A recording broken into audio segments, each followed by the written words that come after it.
Pria dan wanita yang ikut dalam prosesi pengotan Bali. Tradisi turun-temurun ini digelar setahun sekali. Calon pengantin dirias dengan pakaian adat Bali. Berbagai sesaji disiapkan di pelataran pura suci di desa dan dihadiri segenap keluarga dan pemuka desa. Prosesi kawin massal tersebut berjalan 1 tahun 2 kali, yaitu pada sasi kapat dan sasi kedase, di mana sesuai dengan perputaran kerta desa namanya.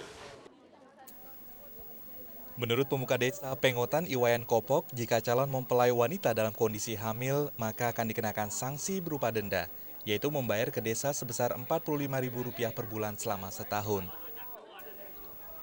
Prosesi kawin massal ini kemudian diakhiri dengan acara ramah tamah antar warga. Sebagai bentuk kebahagiaan telah menggelar ritual manusiayatnya.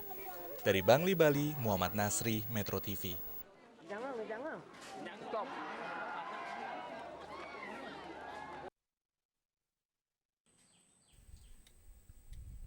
Batu-batuan menhir ini diduga peninggalan zaman Megalitikum. Menhir biasa digunakan sebagai tempat pemujaan roh leluhur pada jutaan tahun yang lalu. Pada zaman Megalitikum atau zaman batu besar, orang menyembah batu. Karena batu dipercaya memiliki kekuatan besar di luar kekuatan manusia. Penemuan situs di lereng pegunungan Pati Ayam Kudus, Jawa Tengah ini kian diperkuat oleh pengelola benda purbakala Kudus.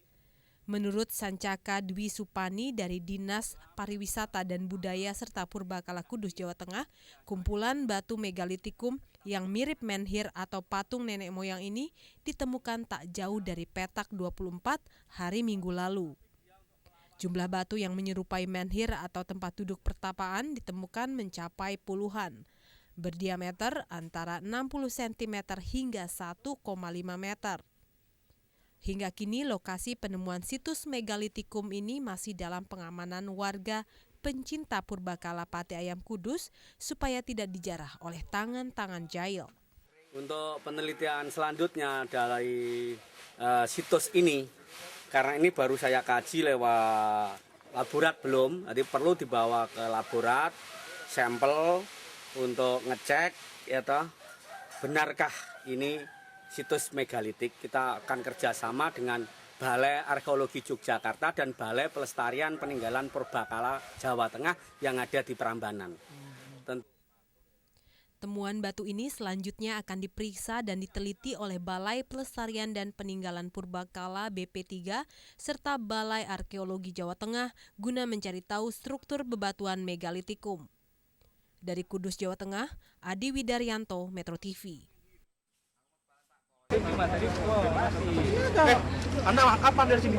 Ini sudah penyidikan polisi. Ada keluar. Keluar pergi. Pergi dari sini. Keluar. Kamu siapa di sini? Hah? Saya mundur aja. Apa gratis-gratis? Anda minta makan dari sini kok. Mas. Kalau dia mau tahu saya. Matikan semua, matikan. Jangan Anda jangan ambil selagi ini, matikan. Matikan. Woi, kamu itu kayak enggak kenal kita aja, matikan. Ya begitulah. Maksudnya kenapa, Bang? Matikan. Jangan begitu, Bang. Masuk kita ributan, Bang. Tutup. Lanjut. Udah? Lanjut. Oke, kalian polisi minta resmi bantu lama ini. Aturan pengamanan saya juga akan tegakkan untuk kapal ini. Kalau mau. Ya, silakan, Pak. Tapi kalau tidak mau tidak apa-apa. Silakan, Pak. Lanjut, Pak. Enggak apa-apa, Pak. Enggak apa-apa, Bu. Ya, Pak.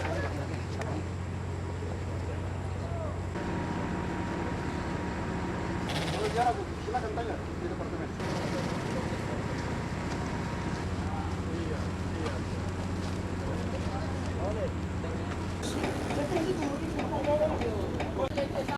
Tali.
Pemirsa, saat ini saya berada di salah satu sumur warga yang tercemar oleh solar, dan Anda bisa melihat saat ini salah seorang warga juga melakukan proses untuk memisahkan solar dari air sumur yang tercemar. Seperti ini yang biasa dilakukan oleh warga untuk mendapatkan solar. Kemudian solar yang mengambang ini nantinya akan ditaruh di dalam drum. Setelah itu dijual kepada warga yang menggunakannya biasanya untuk mengepel lantai ataupun juga untuk mencuci peralatan mesin mereka. Di wilayah ini tidak hanya rumah ini atau sumur ini yang tercemar, tetapi ada sekitar belasan rumah lainnya yang sumurnya juga tercemar. Dan oleh beberapa warga yang karena kesulitan untuk mendapatkan air bersih, mereka terpaksa menggunakan air sumur yang telah tercemar itu untuk keperluan sehari-hari seperti mandi dan mencuci, meskipun mereka merasakan dampak setelah menggunakan air tersebut.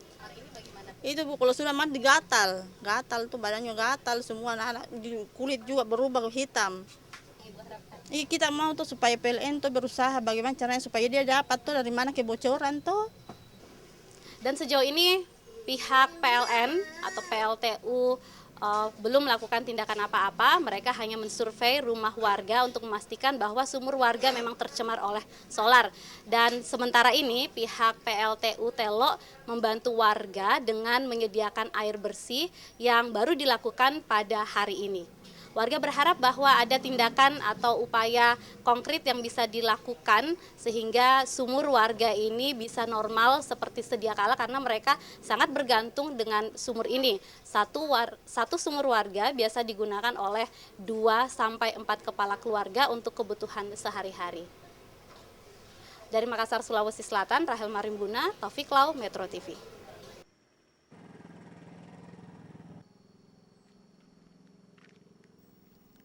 Ratusan warga Gunung Sahilan, Kampar Riau terpaksa mengungsi. Mereka hidup di pengungsian lantaran tempat tinggal mereka tergenang banjir. Ketinggian air yang merendam rumah warga bervariasi antara setengah hingga 1 meter. Para pengungsi mulai kekurangan makanan dan air bersih. Banjir selama 3 hari telah melumpuhkan aktivitas ekonomi mereka. Kehidupan mereka kian memprihatinkan sebab sampai saat ini bantuan pemerintah daerah dan organisasi sosial masih minim. Padahal warga mengaku saat ini mereka sangat membutuhkan makanan, air bersih, dan obat-obatan. Kalau bantuan yang dibutuhkan saat ini, yang pertama air bersih, yang kedua berupa makanan pokok. Setiap tahun, Sungai Kampar meluap 2 kali. Bencana tahunan ini dipicu meluapnya air Sungai Kampar lantaran curah hujan yang terbilang tinggi. Warga khawatir ketinggian air kian bertambah seiring dengan hujan yang masih terus mengguyur Kampar beberapa hari mendatang. Dari Kampar Riau, Fitra Asri Rama, Metro TV. Kebutuhan para pengungsi akan rumah hunian sementara sekarang terjawab sudah. Kerinduan mereka untuk kembali ke rumah mendapatkan sambutan positif dari sebuah LSM yang menyalurkan bantuan rumah hunian. Sebanyak 42 rumah akan dibangun di Kampung Gintung di RT 1. Rumah sederhana ini berukuran 2,5 kali 4 meter. Di dalamnya disediakan kasur, lemari, lampu, juga MCK.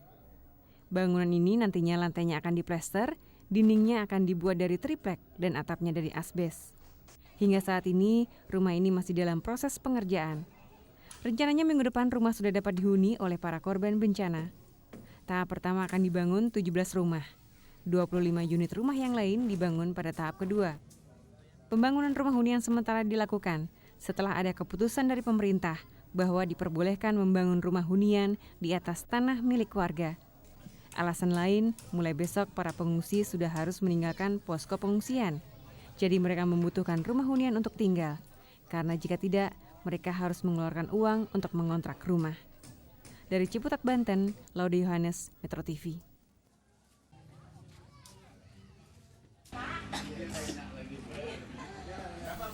sampai naik. Uji coba kompor berbahan bakar kelapa sawit disambut antusias para ibu rumah tangga di Kabupaten Kampar, Provinsi Riau, tepatnya di Desa Baru, Kecamatan Siak Hulu. Tim peneliti Dewan Pertimbangan Presiden mendatangi rumah warga satu persatu. Warga yang tak mau kehilangan kesempatan memperhatikan dengan seksama uji coba kompor ini. Pencipta kompor berbahan bakar buah kelapa sawit adalah Bayu Himawan. Menurutnya, pembuatan kompor ini hanya butuh 1 kg kelapa sawit yang sudah dikeringkan. 1 kg kelapa sawit ini bisa menyala selama 3 hingga 4 jam. Untuk 1 bulan, para ibu rumah tangga hanya membutuhkan 1 tandan buah kelapa sawit. Menurut Bayu, jika setiap keluarga menanam 2 batang kelapa sawit, maka selama 25 tahun tidak perlu membeli minyak tanah lagi. Harapannya kita lakukan di daerah-daerah setempat untuk produksinya. Sekarang kita bagikan 10 dulu, Mas. 10 ya. Cara kerja kompor ini pun sangat sederhana. Api menyala dari sarangan bagian bawah, kemudian diteruskan ke bagian atas melalui beberapa silinder kecil yang berfungsi sebagai pemanas. Di tengah kesulitan mendapatkan minyak tanah, kompor berbahan bakar kelapa sawit ini bisa menjadi alternatif baru bagi warga di daerah ini. Jelas membantu lah. Kenapa membantu, Bu? Minyak kan mahal. Terus? Meringankan beban untuk ibu-ibu rumah tangga. Iya, jadi nggak perlu antri lagi beli minyak tanah, Bu? Ya, nggak perlu lagi, Bu. Karya anak negeri ini rencananya akan diperbanyak setelah uji coba di berbagai daerah.